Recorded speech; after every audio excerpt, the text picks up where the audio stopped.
Karibu kwenye kipindi chetu cha Dira ya Ujasiriamali kinachotangazwa na Tan Business Channel Online Television ya Dar es Salaam. Mimi ni mtangazaji wa kipindi Ali Mwambola. Leo nimeona niongelee swala la mtaji wa kuanzisha biashara ya unga wa sembe.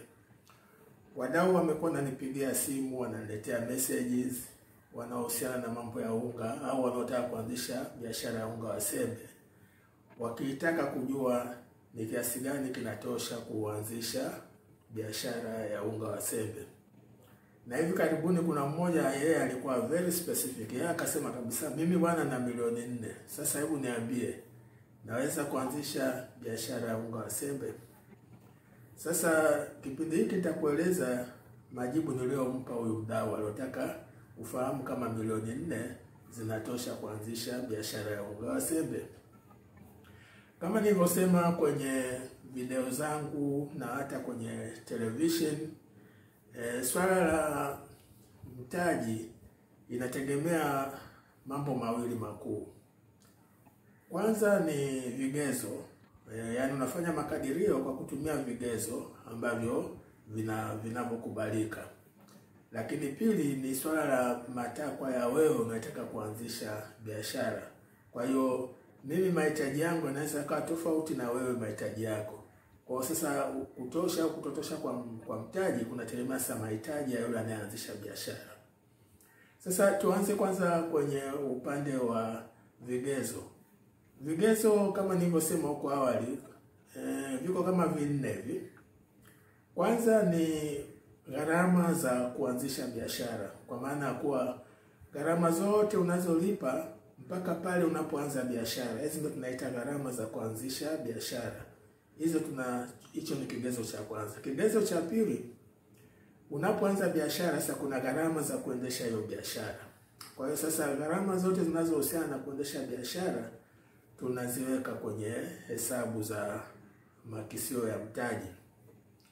Namba 3 ni gharama za kununua vifaa mbalimbali vinavyohusiana na biashara. Sasa kwa mfano kama mambo ya sembe, gharama zinazohusiana na biashara ya kuuza unga wa sembe.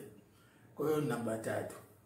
Namba 4 ambayo sasa kwa upande wa sembe ni muhimu sana, ni gharama za kununua sasa vitu vinavyohusiana na bidhaa. Kwa mfano kama kwa upande wa sembe tunazungumzia mambo ya kununua mahindi, mambo ya kukoboa, mambo ya kununua mifuko ya kufungia na kadhalika. Kwa sasa hivyo ndio vigezo 4 ambavyo ni vya muhimu sana. Sasa kwa upande wa pili linakuja swala la wewe mwenyewe unataka nini. Kwa sababu kuna mwingine anaweza kuambia mimi nataka nianze na mahindi ya tani 5. Sasa hayo ni matakwa yake. Sasa akisema tani 5 ina maana gharama zitakuwa kiasi fulani. Mwingine anakuambia mimi bwana nitanunua mashine yangu mimi mwenyewe ya kusaga, ya kukoboa na kusaga. Sasa hapo tayari mtaji, gharama itakuwa ni kubwa kwa sababu inabidi ununue mashine za kukoboa na kusaga. Au mwingine anasema mimi mashine za kutengeneza mifuko yangu nitanunua mimi mwenyewe. Kwa hiyo kama ninavyosema ni kwa inategemea matakwa au mahitaji ya mtu anataka kuanzisha biashara. Kwa sasa hivi ni vitu vya muhimu sana. Sasa naona tuje kwenye swala la msingi la huyu mheshimiwa aliyosema yeye ana milioni 4.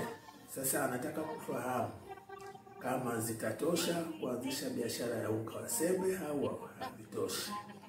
Kwa hiyo tuende kwenye vigezo vyetu.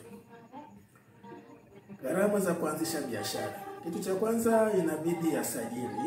Hilo ni la muhimu. Tusifanye biashara bubu jamani.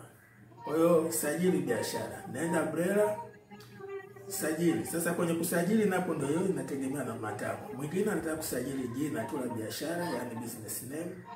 Mwingine anataka kusajili kampuni. Sasa mimi kwa kurahisisha mambo nimeamua kusajili jina la biashara. Sasa bila jina la biashara gharama zake sio kubwa. Nikaa shilingi 30,000, labda na kuweka kama karatasi na nini, tuseme 50,000. Kwa hiyo hapo tuna 50,000 za kusajili jina la biashara ya kuuza unga wa sembe. Baada hapo tunakwenda kwenye namba 2, ni gharama za leseni. Sasa Of course utapita huko TRA upate TIN number, upate tax clearance certificate na vitu vinavyohusiana na mambo ya kodi. Ukisha pasishwa kule, sasa unakwenda kupata leseni. Sasa leseni mara nyingi ziko kwenye kama 200,000 hivi. Kwa hiyo sasa 200,000 leseni, 50,000 mambo ya usajili, hapo tayari una 2,500,000. Sasa baada hapo sasa tunaenda kwenye shughuli yenyewe ya biashara. Kwa upande wa biashara ya unga wa sembe, mimi nisingekushauri uwe na frame ya duka, kwa sababu wewe utakuwa unauza unga kwa wenye maduka. Sasa au watumiaji wa unga wengi. Sasa wewe uwezi tena nao ukawe na duka alafu unauza unga wa sembe. Mimi sikushauri hivyo. Kwa hiyo hapo unachotakiwa kufanya ni kutafuta store au sehemu ambapo utaifanya kama store ya kuweka ule unga wako wa sembe kutoka kiwandani. Kwa sasa gharama ya store nimeweka kama shilingi 500,000. Utahitaji kama 500,000 kwa ajili ya store za kuanzia, kwa ajili ya store ambapo utakapokuwa unaweka unga wako. Kwa hiyo ni jambo la muhimu, uwe na store ambapo utaweka unga ambao ukitoka kule kiwandani kama unapeleka kwa wateja. Sasa baada ya kuwa na store, kuna swala la vifaa.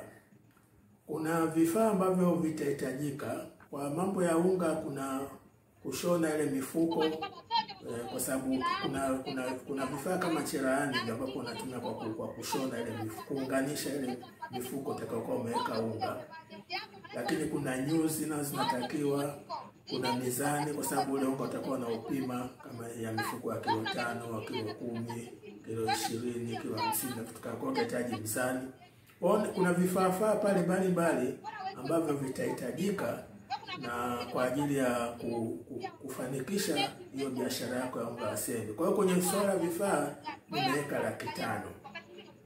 500,000 kwa ajili ya vifaa vile vinavyohusiana na swala la unga wa sembe. Sasa baada ya hapo tunachukulia kwa sasa tujipange sasa kwenda kununua bidhaa zinazohusiana na unga wa sembe. Sasa hapo kuna swala la mahindi. Mahindi ndio kitu kikubwa. Na mimi nakushauri ikiwezekana nunua mahindi wakati wa msimu. Usinunue mahindi wakati msimu umepita. Bei inakuwa ghali. Kwa hiyo tuchukulie wakati wa msimu, nimeweka kama shilingi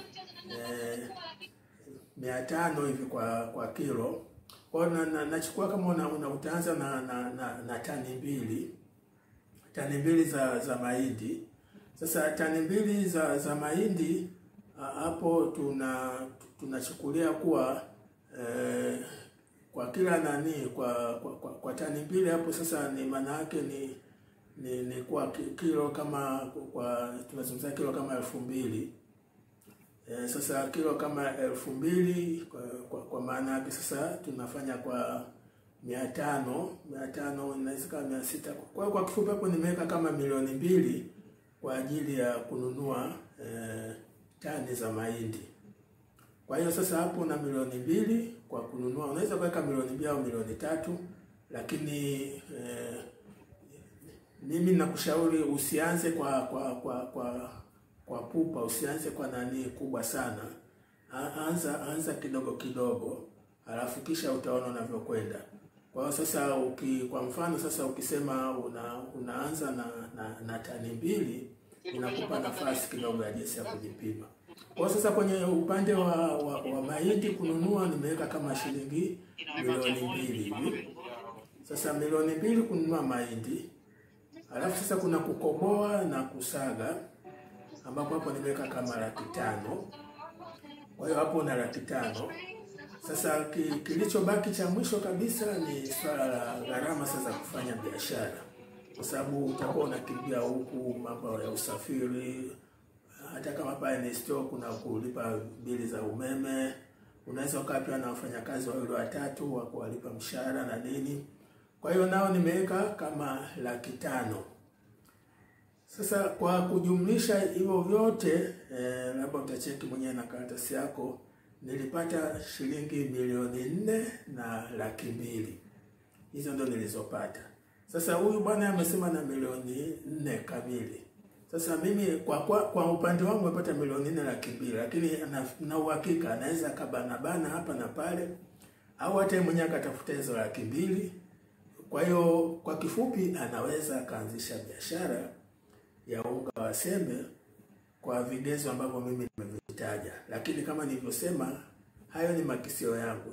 Swala la msingi ni kuelewa tu vitu gani vya umuhimu vinatiliwa maanani wakati unafanya hayo makadirio. Sasa kuongeza au kupunguza linakuwa liko swala lako. Kwa hiyo kwa kifupi ni kwa milioni 4 ukiwa nazo unaweza ukaanzisha biashara ya unga wa sembe, lakini katika ngazi ya chini kabisa. Na polepole utaona unavyokwenda na unaweza ukafanikiwa kufanya biashara nzuri. Naona kwa leo niishie hapo.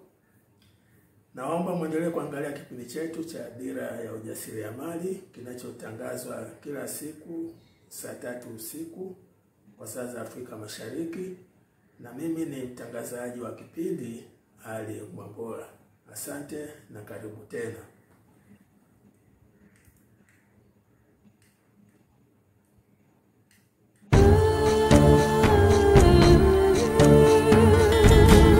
Hii ni Tan Business Channel Online Television ikitangaza kutoka jijini Dar es Salaam, Tanzania.